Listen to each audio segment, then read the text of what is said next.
What's up everybody, this is DeanoGTO, and today we're looking at Panther 88, the tier 8 German medium tank premium. I almost said heavy tank there because it's a pretty big vehicle and I also forget sometimes. So yeah, this is the Panther 88. It's okay mobility wise, it is a pretty big target as you can see, it's not a small vehicle in the slightest, and it has a pretty decent gun, however the armor is pretty worthless and the gun depression is mediocre considering most tier 8 premiums have I think about 10 degrees of gun depression, meanwhile this thing has 8. It's better than the Russians, however the Russians have armor whereas this thing really doesn't. This thing, it's sort of weird to play honestly because all the other tier 8 premiums are so much more flexible than this thing, but this thing has more damage output than I think all of them, because this thing here has I think the highest DPM of them all, and that just means that this thing is able to output the shots at like more than 10 rounds per minute. So yeah, mine has like a 5.86 seconds reload, and that with 240 alpha damage, this thing is able to just demolish enemy tanks if you're just able to keep that gun singing. Like, it's difficult to do, and it can be difficult to find positions where you can do that. However, we're going to be showing this game off here now because, well, I have a tier 8 in a tier 10 game.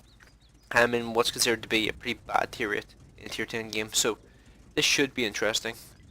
So we have a 1085 moving forward. I'm kind of hanging out here, just kind of generically spotting while waiting to see if anybody moves forward on the enemy team. And at this point, I decided to move forward because T32 and the 1085 are moving forward. Object 140 and the Tiger 2 are still kind of hanging back, doing not much really. So yeah, gonna move forward up towards this building here, stand in the low ground because you don't want to get spotted whenever you don't need to. Object 140 still hanging back.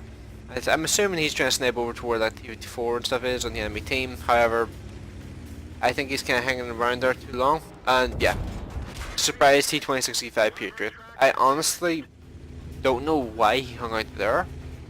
That was a really shocking spot for me. I did not expect him to be there, because I've never seen anyone deliberately use that as a position to defend, if that makes sense. And yeah, I'm gonna use a shot to kill off that MX M449, and that's one thing that people don't give credit to for this vehicle. And yeah, this is the situation here that I'm talking about. 8 degrees of gun suppression in comparison to 10. It doesn't sound like that big of a difference. However, you can really feel it whenever you're working a ridgeline like this. Like, I'm having to expose my side armor to this T-26E5 in order to get shots into this ST-2. And he's actually, I think I'll get like 1 or 2 more shots into me because I'm just kind of hanging out here trying to get shots into this ST-2. And I am going to just be able to sit here and just work away at this guy's health pool. And he's not really going to be able to do much to stop me. And yeah, I've taken off about 800 of his health. I'm going to try and get 1 more shot into him. However, I think it was pretty badly led, and yeah. Actually, I think I'm going to get 1 more. Oh, that one actually hit. So 250 damage to finish that off. So I did 1000 damage to that guy. LTTB moves forward, gets shot into him, and immediately start falling back because I'm just conscious that I could end up getting shot and lose a lot of health.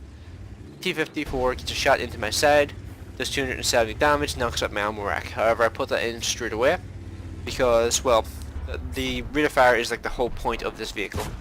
I see an Object 140 way off in the background, and it looks like he's aiming this way, however it's difficult to tell. I think he is aiming this way, and I think now he's kind of looking the other way.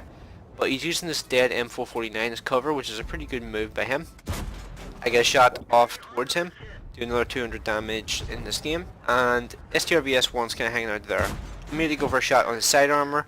I think I may have damaged his engine or something there, and then he gets obliterated by the T-85. So yeah. And then T-54 decides to come around this corner, get a shot into his side armor, kill him off, immediately start falling back because I'm conscious that somebody on the ridgeline could get shot into me. And then, like, the T-26E5 Patriot is still stunningly alive, and he was still on like 700 health until just there now. But now he's starting to lose health, and there's him dead. So now it's 6-4. However, we have a massive positional advantage over the enemy team. We have the Overwatch on their cap circle, and the only real position they have in order to defend is this little pocket here, and I'm not going to lie, this is a very powerful position if you have the gun depression. However, whoa, I actually bounced a shot. That is a once in a blue moon sort of thing there, Jesus. But yeah, that position there is very powerful. However, it's kind of difficult to use, and I just pinged them up there to let my teammates know that there's an STA2 over in that direction. So I'm going to move up towards where this object 140 is, and going to kind of hang out here, try and get a shot at the STA2. It's a wee bit too slow, and I'm going to kind of hang out here for a while, just try and see like how everybody else is going to position themselves pretty much. Emil 2 is down there, and that's exactly the sort of tank that can really make use of that position if he was just a bit further forward. He's a little too far back in my opinion. If he was up in like the very top part, like here, he could actually be really difficult to dig out. But because he's so far back from the actual like area I think he should be in, it makes him a more of an easy target because I think he's using the building as cover or something there. So gonna move around to the side, and it's 7-7 at this moment in time. There's a defender right there, there's a Maujin, and there's an object 140. I'm being really ballsy here because I am in this tank here, and those tanks are infinitely superior to my tank. Like, I even think the object 140 probably out-reloads me while doing an extra 80 damage per shot. Like, I wouldn't be surprised if you told me it did out-reload me, because the object 140's reload is monstrously good. So now I'm in a situation where I'm kind of looking towards this Maujin and this IS-7. Object 140 is nailed by the Grill 15 when he pokes out to get a shot into me. Now the Maujin and the IS-7 are getting focused down by the artillery, and hopefully the Grill 15 is able to get some shots into them too. Try to look for a shot on this Maujin, try a shot and it doesn't really do anything. And then the Maujin tries a shot versus me, he misses. I'm still on 750 health, so I can still take a shot from any of these guys and survive. And now we're against IS-7, the IS-7's kind of hanging back there, not really doing much, and I'm going to try and look for another shot on this Maujin, however I don't really see him. And then IS-7 moves forward backwards, get a shot into a side, go for an engine shot, bunch of shot from a Foch B, which was amazing to me. And IS-7 annoyingly just about manages to get that shot off before I'm able to finish him. That was really annoying because I really could have used that health, and I honestly have no idea how I bounced that Foch B, that was pretty incredible. But yeah. Maujin is now in a really rough situation because he has me to his side, and yeah, I'm trying to blow away this fence because I can't actually see where this Maujin is. I'm having to use third person to try and like aim. Then get another shot into him, lower him down to 100 and something health, and then he dies. So 2800 damage done, and 700 spotting damage at this moment in time. So now there's just a Foch B, a Type 4 Heavy, and an MP3, MP5, as long as an Emil 1 remaining on the enemy team. I try to move forward here, look for a shot on the MP3, didn't realise he was coming behind all those buildings and stuff, so starting to move away from this position, and heading up the hill, trying to get away from that general spot, so that I'm not going to get blind fired or something by the Foch. I'm going to move forward again here. The Foch B is down there in the background, in that like pocket position I said the Emil 1 should be in, and here's the thing with the Foch B, it has I think decent gun depression. I think it has 8 degrees these days. However, 8 or 6, I can't remember exactly, but it has decent gun depression.